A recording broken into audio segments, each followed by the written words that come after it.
tell me how you came to get the part of Huggy Bear?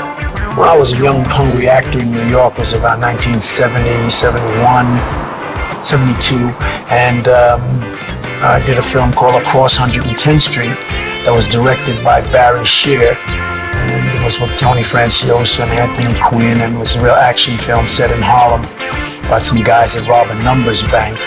And I knew I had to go to Los Angeles in order to fulfill my dreams about doing lots of television or more films.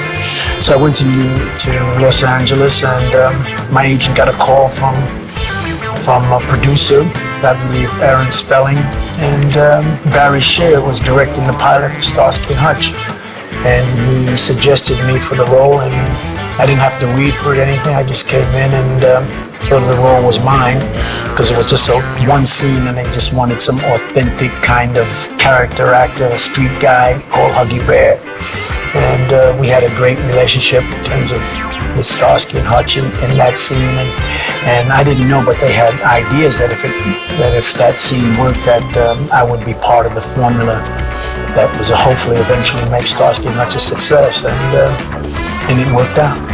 So where did the name Huggy Bear come from? It's quite memorable. It's quite unique. Where did it come from? Well, it was a unique name, but as an actor, I just said, hey, the role Huggy Bear, it sounded cool to me because as a character actor, I was used to being called all kinds of different names in terms of the stuff that I did.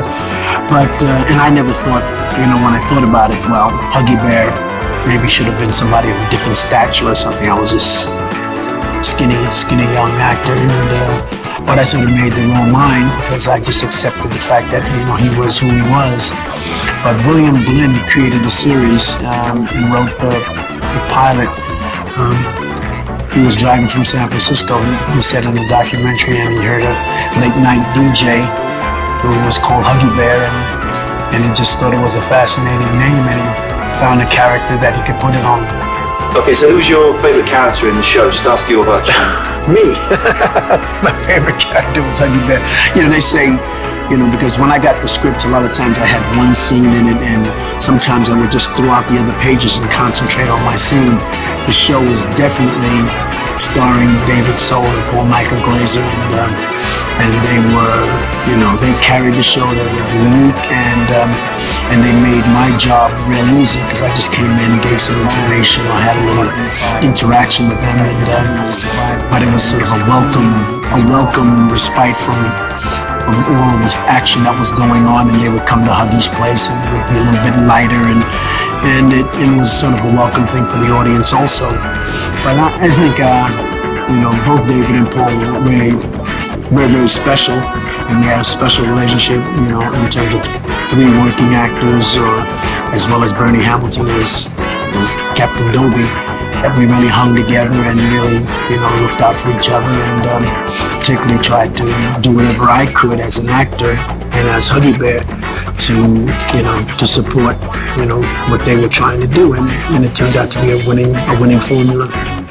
In strict terms, your character was it was a small role within the show, so why do you think you've had so much impact throughout the world? Everybody knows your face, everybody knows your name. I have no idea. The magic and the power of television and the power of memory, and the fact that we had a winning formula and each character had carried his own weight, and sometimes less is more, and I wasn't on camera that much, but there must have been something, and I think it's more about the humanity of the character. I think every man sort of kind of identified with this guy who sort of walked on the edge of being, maybe he was a baddie, maybe he was a goodie, but he was certainly someone who had feelings, and I think the feelings of the character and how he feels and how he cares about whatever he's doing, and he was a survivor, and I think people identify with the fact that Huggy was a survivor, and he used humor and his wiles in order to survive in the world of Star.